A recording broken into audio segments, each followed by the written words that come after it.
Coming up on WFT Midday, the Florida Gators men's basketball team won their first national championship in 18 years. How their win impacted fans.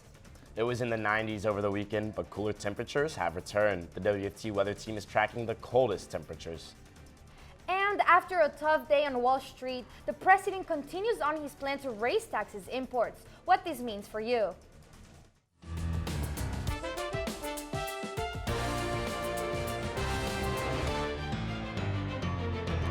Watching WUFT Midday. The nation's most popular building was lit up in orange and blue last night to honor the Gators men's basketball team NCAA championship victory. All of the Gator Nation shares in the sentiment of the Empire State Building. The team now has 3 national championships to match football's 3 natties. According to the SEC, Florida is the only team to achieve that feat. This is WFT Midday. I'm Maddox Forman. And I am Isabela Reinoso. My best answer is I'm just really proud. I'm proud to be the head coach of Florida. I'm proud of the way our players performed, and I'm proud of the way our staff prepared our guys to become national champions. This is an exclamation mark on the year, and it's just great to win like that, knowing the fact that we just a brotherhood together, and we just been picking each other up all year. And not to be forgotten about are the Gators faithful here at home. Some 10,000 fans feel the owed to watch the team win the championship. They stormed the court once the clock hit 0. The celebration is far from over as the national champions will return to the Swamp today and host a welcome back rally with Florida students and fans. The rally will be held today at 1:30 at Flavitt Field on the UF campus. Make sure to enter the field from the north side closest to Stadium Road. The team will be introduced at the band shell with comments from head coach Todd Golden and others. The event is free with parking available in Garage 114. After spending the last couple days warming up in the Florida weather, rain has taken the temperatures down. WFT's Jadyn Bottini joins us now with the week's weather forecast. That's right. Our temperatures have dropped significantly in the past 24 hours, and we're going to see a much cooler and drier week than last week. Lucky for us, as we welcome the Gators home this afternoon, the weather's looking pretty close to perfect. At 1 p.m., we're at 67 degrees. 5 p.m., we're up to 75 degrees, cooling back down to 60 degrees by 11 and hitting the 80s as we head into overnight tonight. Looking across campus right now, a couple of lingering clouds out there, 66 degrees, but shaping up to be a beautiful day, much better than the storms we were experiencing last night. Temperatures right now, 64 in Gainesville, 62 in Ocala, 64 in Palatka, and those temperatures have dropped significantly, and they're going to continue to drop into tomorrow morning. We're in the 50s and even in the 40s in some locations. Coming up, we'll be taking a look at the drier and cooler week this week, clear skies this week, and temperatures dropping into the 50s. After another tough day on Wall Street, President Trump remains steadfast on his plan to raise taxes on nearly every product imported into the U.S. The president is now threatening even harsher tariffs on China if that country does not back down in escalating the trade war. Meanwhile, the Supreme Court is giving the Trump administration's attempts to deport alleged Venezuelan gang members a boost. NBC's Alice Barr has the latest from Washington. This morning, growing fallout to President Trump's sweeping tariffs, from wild stock market swings to top business leaders sounding the alarm, including billionaire Trump backer Bill Ackman, warning of a potential self-induced economic nuclear winter and calling for a pause. We're not looking at that. We have many countries that are coming to negotiate deals with us, and they're going to be fair deals. President Trump adamant it's worth the pain to restore U.S. manufacturing and reshape global trade, meeting with Israel's prime minister, who promised to serve as a model. We will eliminate the trade deficit with the United States. We intend to do it very quickly. On Capitol Hill, Democrats highlighting the instability and rising consumer prices, calling the tariffs a tax on the American people. As many Republicans stand by President Trump, I think you got to give the president the latitude. Some are voicing concerns about the effects of high tariffs and a prolonged and widespread trade war. That is going to be really bad for Texas and really bad for America. Republicans are celebrating a Supreme Court ruling, throwing out a lower judge's order that blocked the Trump administration from deporting migrants under the rarely used wartime Alien Enemies Act. However, the justices ruled 5-4 that migrants must first be given due process, something immigration law experts say has been sorely lacking. Offering absolutely no chance for people to go before any kind of decision maker and say, hey, you got the wrong guy. The High Court also paused a separate order to return a man wrongly deported to an El Salvador prison. In Washington, Alice Barr, NBC News. Health and Human Services Secretary Robert Kennedy Jr. traveled to Utah Monday to applaud the state on passing several new laws that are in line with his Make America Healthy Again initiative, including a ban on fluoride in the public water system. Kennedy and Environmental Protection Agency Administrator Lee Zeldin stood by Utah legislative leaders during the news conference Monday afternoon. Andrew Adams reports. I hope we recognize what an amazing day it is for Utah. Inside a secure building at the U of U. Thank you, Senator Kennedy, Administrator Zeldin. Thank you so much for your time. Top Trump administration officials applauded Utah. It has emerged as the leader in making America healthy again. Health and Human Services Secretary Robert F. Kennedy Jr. said banning fluoride from public water supplies is a move he supports. Now we know that there is no systemic advantage, zero systemic advantage, and that the only advantage comes from topical application. Kennedy pointed to recent research that found negative health effects from fluoride, including reduced IQ in children. And the EPA's administrator said that agency has also taken note. So what EPA is going to do is go back and look at these studies that have come out since July of 2024, and we're prepared to act based on these science. Simply changing Utah's law wasn't without opposition. Dentists and doctors pointed to decades of accepted science behind fluoridated water providing dental and health benefits. I do feel like there is some science doubting here. Advocates today said there will be a net cost to Utah families. We think the impact with the increase in decay will cause more children to be out of school. It'll cause more people to not be working. The science indicates that it affects kidney health, it affects liver health. Kennedy says he believes the benefit of removing fluoride from water supplies will become evident in time. I'm very, very proud of this state for being the first state to ban it, and I hope many more will come. That was Andrew Adams reporting. The IRS has reached a deal with Homeland Security officials to share sensitive taxpayer data with the federal immigration authorities. As part of the deal, the IRS will turn over information on undocumented immigrants, people that Homeland Security says are already facing deportation orders and being investigated for federal crimes. The deal is part of President Trump's broader crackdown on illegal immigration.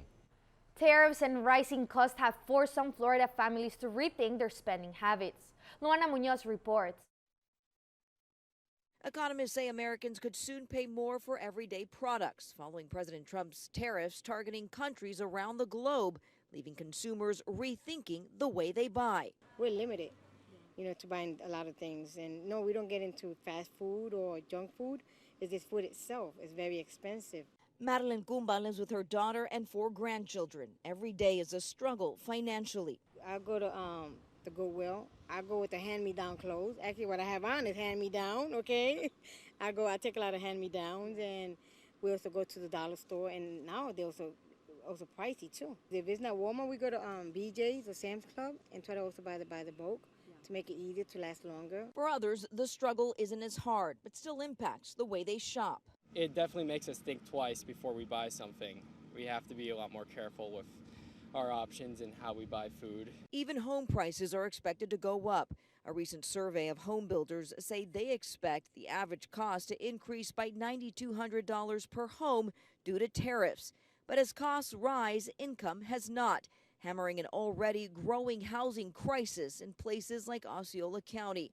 Organizations like the Hope Partnership have started construction in Kissimmee, converting this old Crown Motel into what will soon be 32 studio apartments for low-income individuals called Thrive Studios. People who have lived here for a long time can't afford the apartments that they're currently living in. People are being evicted. And then we also have people who are not making the wages that are ever going to match their rents. And so as we continue to provide for a growing community, we want to do so in a way that makes sure that we have housing for everybody. Everything goes up. So now you have less money to buy out there for the food, especially when it comes to kids. Like I said, I limit myself to eat just so I can see the food go into my grandkids' mouth. That was Luana Munoz reporting. Now let's take a look at our live DOT camera looking over the beautiful Paynes Prairie on I-75. Traffic is looking clear with beautiful skies during your lunch break today. It is looking much better than yesterday's rain. Now let's head back over to UF forecaster Jadyn Bottini for more on our upcoming weather. We're looking at a much cooler and drier week this week compared to last week. Right now on campus, skies are looking beautiful, 66 degrees out there, shaping up to be almost a perfect day and perfect weather as we welcome the Gators home this afternoon. We'll be at 67 degrees by 1 p.m. 5 p.m. we're up to 75, cooling back down to 60 degrees by 11 p.m. and even reaching the 50s as we head into the overnight tonight. Temperatures right now, 65 in Gainesville, 62 in Ocala, 66 in Palatka, 65 in Jacksonville. And over the past 24 hours, we've dropped almost 20 degrees across much of North Florida. We have dropped 20 degrees in Ocala, 17 in Gainesville, 9 degrees in Tallahassee. So significant temperature drops for most of North Florida.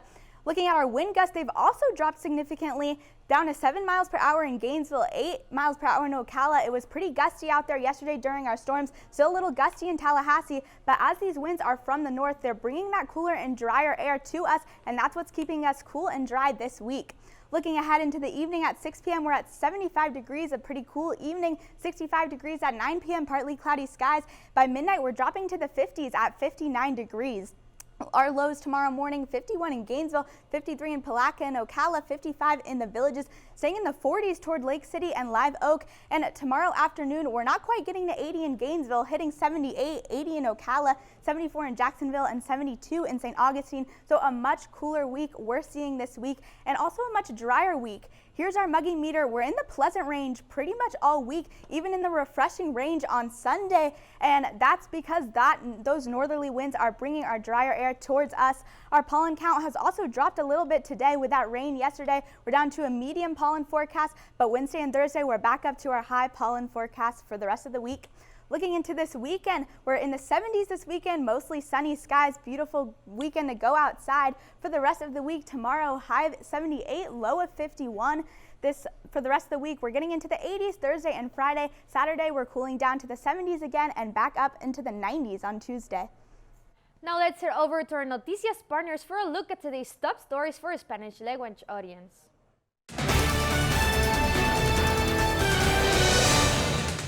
Brasil reintroducirá los requisitos de visas para ciudadanos de Estados Unidos, Canadá y Australia a partir de jueves. La eliminación de visa fue introducida en los 2019 por el entonces presidente Jair Bolsonaro como parte de un esfuerzo para impulsar el turismo. Sin embargo, el ahora presidente Luis Ignacio Lula da Silva suspendió la entrada sin visa para estos países, ya que él comenta que los brasileños aún necesitan visa para visitar Estados Unidos, Canadá y Australia. Esa decisión se había retrasado varias veces mientras que el gobierno brasileño intentaba negociar el intercambio de estas, pero no se alcanzaron acuerdos. La Corte Suprema de Estados Unidos permitió temporalmente al presidente Donald Trump usar la Ley de Enemigos Extranjeros de 1798. La medida que permite acelerar deportaciones de presuntos pandilleros exige que los migrantes reciban notificación y pueden apelar. 3 jueces progresistas discreparon y la jueza Amy Coney Barrett expresó dudas parciales. La decisión surgió tras una apelación de emergencia de Trump, luego de que el juez federal James Boasberg bloqueara el uso de esta ley contra 5 venezolanos y posibles casos similares. La Corte Suprema revocó la orden y autorizó que Trump siga con las deportaciones bajo esta ley. Esas fueron tus noticias con 90 segundos. Gracias por sintonizarnos. April is Parkinson's Awareness Month. Nearly 90,000 people in the U.S. are diagnosed with the disease every year. Because many early symptoms may be subtle or not specific to one disease, health officials believe many people are living with this illness without knowing it. In today's Health Minute, Mandy Gaither has the warning signs of Parkinson's disease that everyone should know. Behind Alzheimer's disease, it's the second most common neurodegenerative disorder in the U.S. Parkinson's disease affects the central nervous system, causing people to have difficulty controlling their bodies, and it worsens over time. We actually lose about 80 to 90% of our cells, these cells, what we call dopaminergic cells, before we even notice the symptoms of this disease. Dr. Sanjeet Grewal with Mayo Clinic says one of the earliest signs can be a slight tremor or shakiness, sometimes in your thumb, index finger, or chin. One thing that's important to note with Parkinson's is often it's asymmetric, which means it starts with symptoms on one side and then can develop to having symptoms on both sides. In addition, other warning signs include stiffness, difficulty with movement, freezing of gait where a person has a hard time starting to walk, a face that becomes expressionless, the person can no longer show emotions, speech may become softer, and writing may start to look smaller. There may also be a sleep disorder that develops, where patients will start acting out their dreams and they'll start to get very, very physical in their dreams. Grewal says patients may also develop a stooped posture, like they're leaning forward. There may be blood pressure issues, a persistent loss of the sense of smell, and dizziness when the person stands up. Constipation may also be a problem. If we can catch it early, we can treat it early. For Health Minute, I'm Mandy Gaither. Mickey Mouse and Donald Duck can say hello to Tucker. This baby Maasai giraffe was born Monday and is the newest addition to Disney's Animal Kingdom. He's the third calf a giraffe named Mara has had since coming to the park in 2015. Every birth is important because giraffe populations are declining. Maasai giraffes are one of 4 different species of giraffes, and they are all considered vulnerable. Tucker's arrival adds to the genetic diversity and health of the Maasai giraffe population. Dessert franchise Crumble Cookies is partnering with the Kardashian-Jenner family for a menu takeover. It's offering 6 sweets in their honor through April 12th. Kourtney's flourless chocolate cake is gluten-friendly. Other options include Chris' classic yellow layer cake, Kim's snickerdoodle crumb cake cookie, Kylie's pink confetti sugar cookie, and more. We all scream for ice cream because today is free cone day at Ben & Jerry's. You can head over to any Ben & Jerry's scoop shop for a free ice cream cone with no strings attached. The Vermont-based company has been holding the annual giveaway since 1979. Ben & Jerry's says it's a way to say thank you to fans. Now let's get over to WFT's First at 5 anchor, Bailey Cornick, with a look at what's coming up at First at 5 on Channel 5. No surprise, we're talking more Gator basketball. We'll have a recap and live analysis from last night's madness. And we're awaiting a big welcome for the hometown Gators today at Flavitt Field. Celebrations continued late into the night, and even a downpour couldn't stop the excitement. In other news, 2 elections are taking place in the cities of Newberry and Alachua today. We'll have reporters in the field. Check back with us at First at 5 for more. Before we go, one last check on the weather. We're looking at a much cooler week this week. Temperatures 78 degrees tomorrow, in the 80s Thursday and Friday with a chance of showers. Into this weekend, we're back down to 70s, and next week, we're hitting 91 on Tuesday. Thanks for joining us for WFT Midday. We're back here tomorrow for another edition. We will see you later today for First at 5 on Channel 5. Have a great afternoon.